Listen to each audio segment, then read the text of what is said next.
మనం ప్రతిరోజు కూడా మన ఇంట్లో ఆడాలి మగాలి పిల్లలు ఏదో పని మీద ప్రయాణాన్ని ముఖ్యంగా చేయవలసి వస్తుంది.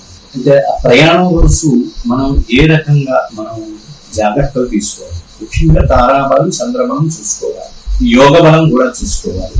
ఆనందాది యోగము అంటారు. ఒకవేళ అది కుదరకపోతే అది అమృతాది యోగాలు అని ఉంటాయి. మన దగ్గర పంచాంగం ఉంటాయి. ప్రతి ఒక్కరూ పంచాంగం కొనుక్కోవాలి. ఆ పంచాంగంలో ఉన్నటువంటి ఆనందాది యోగాలు తర్వాత అమృతాది యోగాలు చూసుకోవాలి. ఆ వాటిలో ఏదో ఒకటి బాగుంటే చాలు వెళ్ళిపోవచ్చు.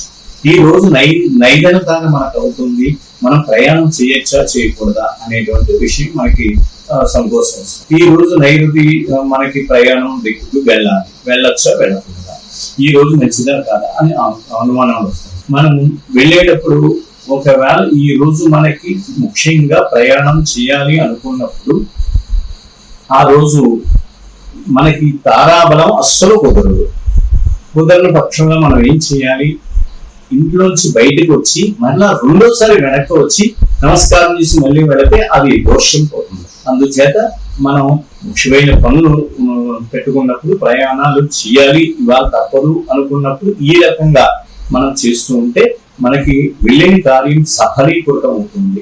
అది ఆనందదాయకంగా మన పనులన్నీ పూర్తవుతూ ఉంటాయి.